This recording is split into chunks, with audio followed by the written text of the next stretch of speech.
Before we go back to Lew Rockwell of LewRockwell.com, I want to remind folks that if you get your orders into InfoWarsStore.com today with the books, the films exposing Agenda 21, Behind the Green Mask, or Strategic Relocation, Best and Safest Places to Live Inside the U.S. and Worldwide, a country-by-country analysis breakdown with Joel Skousen, or whether you get the ProPure water filtration, stainless steel systems that cut out the fluoride, the glyphosates, just all of it, or whether it's the InfoWarsLife.com line of amazing proprietary supplements like Fluoride Shield and Survival Shield, or our own Chiapas-grown, high-mountain, shade-grown coffee that's my personal favorite. So I made the connection down there like a good old-fashioned free market person, brought it in, 2 different medium roast. Folks are getting it, and you hear the rave reviews when people call in. You see the rave reviews on YouTube. I'm not going to sell cruddy coffee. This is my personal favorite. And folks are agreeing it's their favorite or one of their favorite coffees. Because, you know, taste varies. So InfoWarsLife.com or call toll-free 888-253-3139. We now also have a new line that is collectible because we only do one run of the stainless covered belt buckles. They're all brass, but one is nickel-plated and the other solid brass with George Washington with the answer to 1984, 1776. There's only 500 of each of those. They're going to sell out very, very soon. We've got Made in America golf shirts with patriotic messages, trying to bring industry back to this country through free association. Madein1776.com will take you directly there. We have Made in America American flags, money clips, lapel pins that'll strike up conversations, ball caps, Madein1776.com, or just go to InfoWarsStore.com. You can find the link in there to the 1776 page. But all of your purchases fund this operation. We don't take taxpayer money, as you know, like most of the mainstream media does through their parent companies getting bailouts, or stimulus money like MSNBC, or hundreds of millions like NPR to preach an anti-human, anti-God, anti-liberty message. We're funded by free association by people like you out there. So thank you all for your support.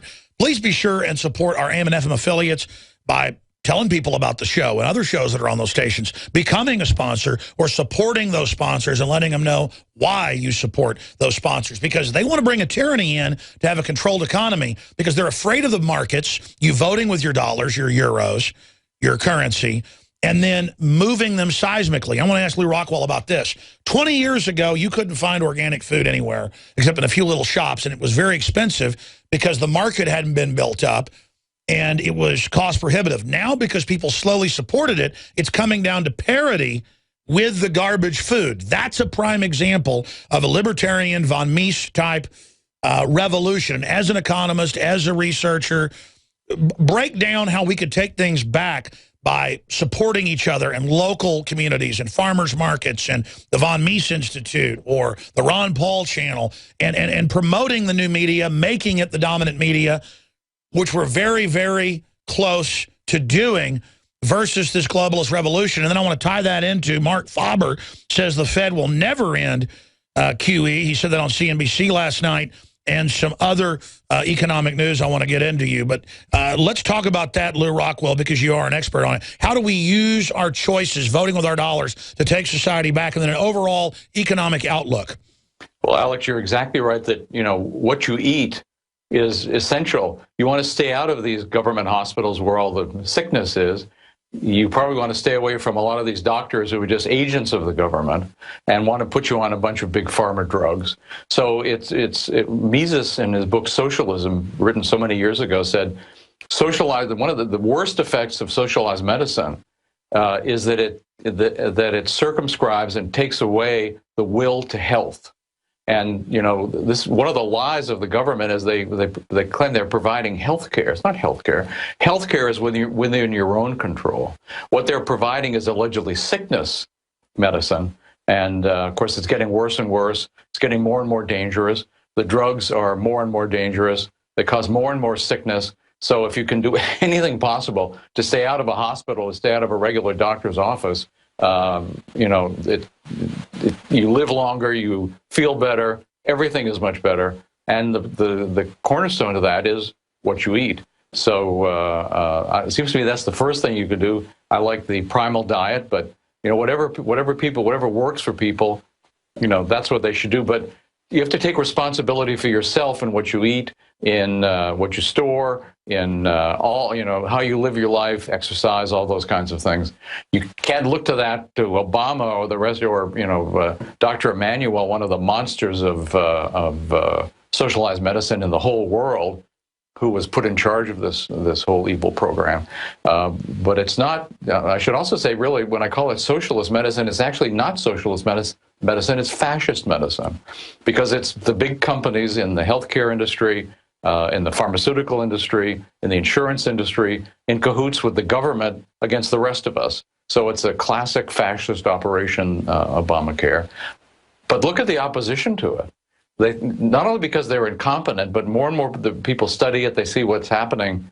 There's a revolution going on in opposition to this thing. So I think they're going to have a lot of trouble, not just technically, because of course the government is, composed of a lot of boobs. Sometimes they have, unfortunately, smart people producing killer robots and atomic bombs and all their other things. But they certainly don't produce anything anybody needs or is good for society or is good for the flourishing of human beings.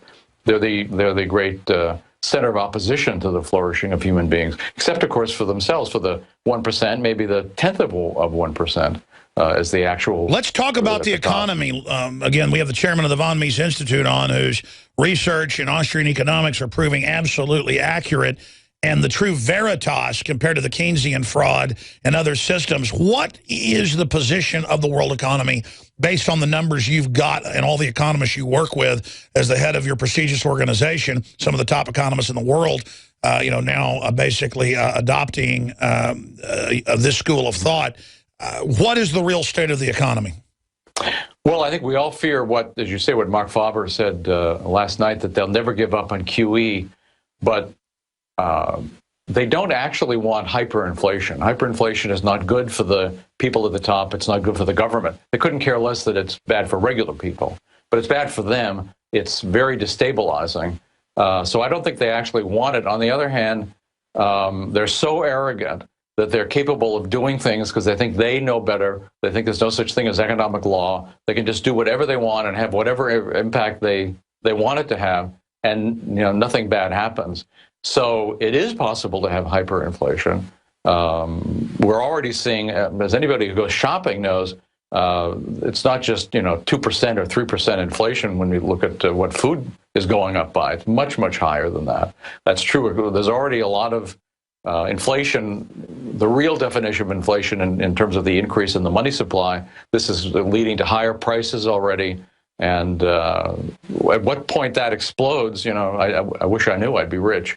But it's and as it is coming. Exactly. And I want you to continue, but just to back you up, here's CNS News. Even though they're adding more offal into the ground beef, the pink slime, in the last decade to cover up inflation, price of ground beef hits all-time high, and it's only going up, and every staple's going up. And people I know in my family that have been middle class, lower middle class, upper middle class, they're on the verge of being destitute across Texas.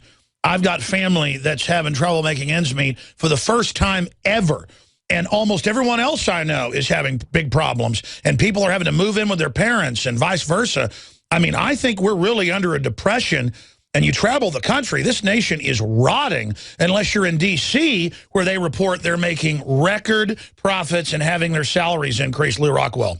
And their houses are the most beautiful. And I don't advocate visiting Washington because it's a very bad place. But if you ever happen to find yourself there, look at how they live. This is just like the Capitol in Catching Fire or in Hunger Games, and the rest of us out here in the districts indeed are hurting. And I think all of us know, we all feel it, even if we don't know economics or are studying the economy. We all feel there's something drastically wrong economically. We fear for our children's future. We fear for our grandchildren's future. So there is real trouble. On the other hand, these things can be fixed, but they require massive reform of the people in Washington and all their agencies and all the big corporations associated with them. I think again, this is coming. My fear is we've got some years of very tough times ahead. It's why, you're right to get people to want to store some food in their houses and and that sort of thing, because we don't entirely know what's going to happen. We can know already bad things are happening. Things are going to get worse. But I don't think this is anything permanent. Sure. I think these people are going to be pushed back. I think we're going to do it, but you got to be ready for bad stuff in the meantime. Lew Rockwell, again, chairman of the Von Mises Institute. I always get you up here and I ask the questions. But I want to spend a few minutes on what you want to say. I mean, what did you wake up this morning thinking about politically, economically? And then I want to get into, I'm not romanticizing Russia by any means, but they're trying to move in the direction of free market from what I've seen, though they're stumbling, versus centralization here.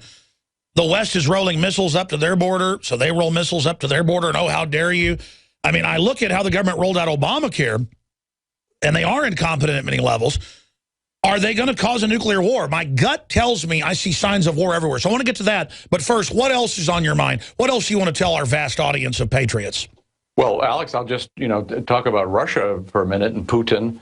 I was never a fan of Putin, but seems to me he's doing a much better job of things than, say, Obama is doing.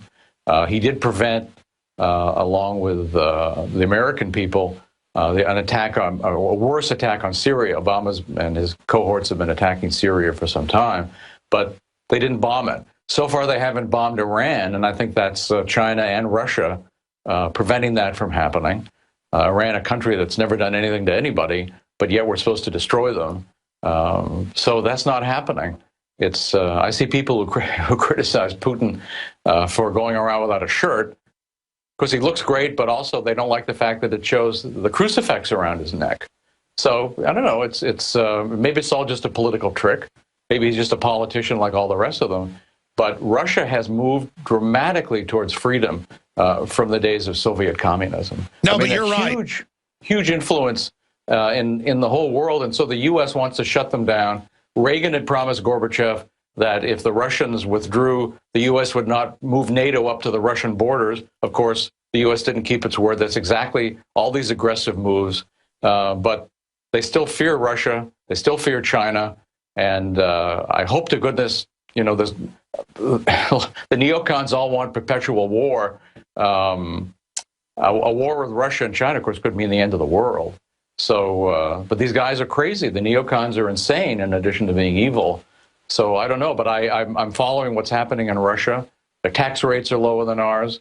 And just, it's religion has sprung back. It really never was crushed by Stalin and Lenin and the rest of the communists. They maybe crushed the outer view. And Putin points out that his mother had him baptized as a baby in secret, which I'm sure a lot of Russian mothers did exactly the same thing. So religion is back.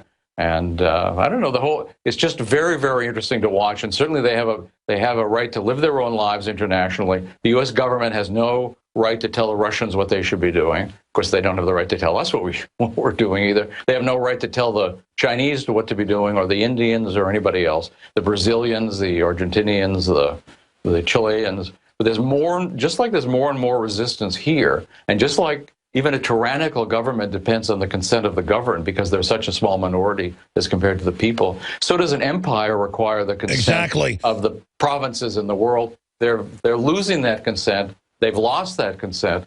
So I think there's great, interesting times ahead, but we just have to pray that those interesting times don't include a world war.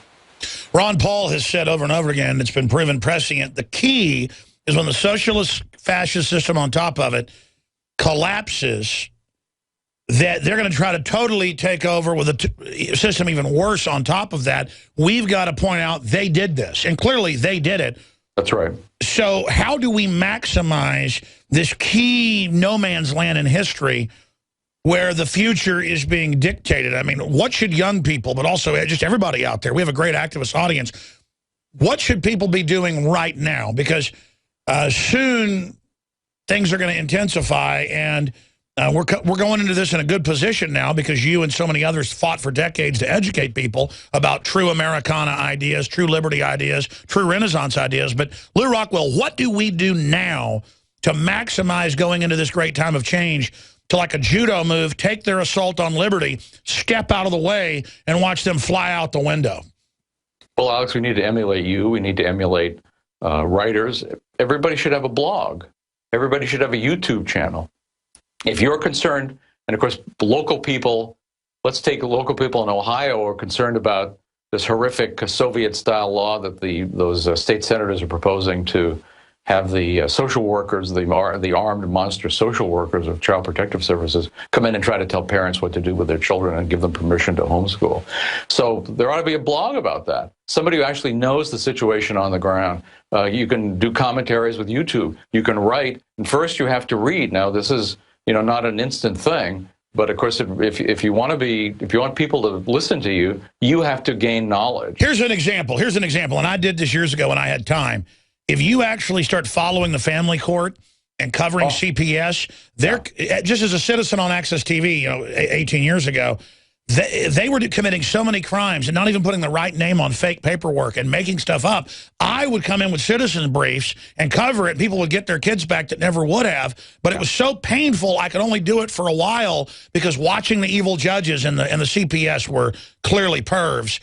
It was so upsetting that I'll be honest, I'm not afraid of physical confrontation and things, but being around the evil, I was actually a coward to be around the demonic, soft, weird pedophiles that are the CPS. Well, Alex, I mean, it's tough to approach Mordor, right? It's tough to actually see that stuff. So that's why we need many people involved. We can't just leave it up to a few.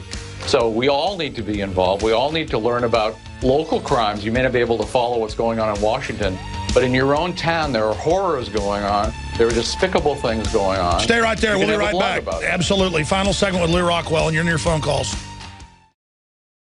Now you can watch the InfoWars Nightly News streaming live as it happens for free. Check it out at Infowars.com/show.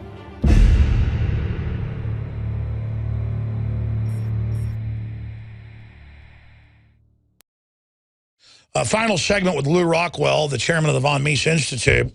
And, of course, they run the great news and commentary site that promotes liberty and other thought crimes, LewRockwell.com. There's links to the Von Mises Institute right there on the site. But, I actually started getting tears in my eyes earlier when I started thinking about the CPS stuff. And I know why people don't want to go fight evil. Because if you actually go out there and look at it, it's real, it's going on, and it tears your guts out. But it's only going to get worse if we, the people, don't stand up and take action. Look at how they're demonizing Christians. Look at how they're demonizing the family. These really are weirdo control freaks. A normal, successful person does not want to run other people's lives. And it's so popular, they can't get people away from them with a stick. The government and corporate types that engage in these takeovers through inside deals literally are people that in a natural environment, as you've documented, sir, couldn't be toilet attendants. So in closing, how do we have a fundamental revolution of ideas against them, and how do we bring them to justice and build a better world based on individualism and free choice and communication and real community, not communism? Well, Alex, just like the market is composed of, billions of transactions and millions of people cooperating together, so is the liberty movement. And there are many things people can do that may not occur immediately as great steps for liberty, but they are. For example, most of us have teenagers or younger children in our families that we need Christmas presents for. Well, how about giving them the Suzanne Collins The Hunger Game trilogy? This is a great, beautifully written, 3-volume books, very libertarian, inspiring for kids to read, but adults too, by the way. Or give people a copy of Henry Hazlitt's Economics in One Lesson or Murray Rothbard's For a New Liberty. There are all kinds of great books that you can give depending on the person's age and educational level and so forth. So just if you're a Johnny Appleseed of great literature for freedom this Christmas, boy, you've done something very, very good. And everybody, it's the division of labor. Not all of us can go and sit in the CPS hearings, and not all of us can run a great radio network and so forth. We all have different things to do, but we all can do something. We have to do something. And if enough of us do something good for other people, something good for the cause of freedom, then we can win it. Absolutely. Hollywood and the social engineers always have one archetypal Hercules defeating all the enemies while everyone cowers. But real history is made by little people doing little things that move mountains together. So if you just wake up one person, folks, a month, or if you just resist a tyranny or laugh at it or say no to it or don't cower to the system or don't let these corrupt corporations push you around or don't let them cheat you on a bill, being active, getting into the animating contest, making it fun to be alive and awake, it will intensify your human spirit. We've just got to bring the human spirit back. Final comments, Lew Rockwell. Well, Alex, that's exactly right. And we must never forget, no matter how dark things are, we have the truth on our side. These other people are the battlers for lies and for all other kinds of evil. We have the truth. So the truth will win out if we're worthy of it. So we should all seek to be worthy of the truth. Well said. What are you planning to do in the new year in the fight for liberty? Well, I want to do more to expand what the Mises Institute is doing. We're having, I think, a tremendous effect on young people, not only of college age, but younger. We're going to just keep reaching more and more of them, teaching them the truth about economics, about what the government is doing to them, about the Federal Reserve and all the other criminal gangs in Washington. And we're having great success with our website. We want to do more. We want to reach more people, and that's our determination. Well, God bless you. We salute you going into the new year. Thank you so much, and great job with the Ron Paul channel. Thank you, Lew Rockwell. Thank you, Alex. Now you can watch Alex Jones live at Infowars.com/show. You'll find links to all of our content there and a free 15-day trial for Prison Planet TV. You can also browse the network, the InfoWars Nightly News, and over 60 movies and documentaries all together in one place. You can watch the Alex Jones radio show live as it happens. So check it out, Infowars.com/show.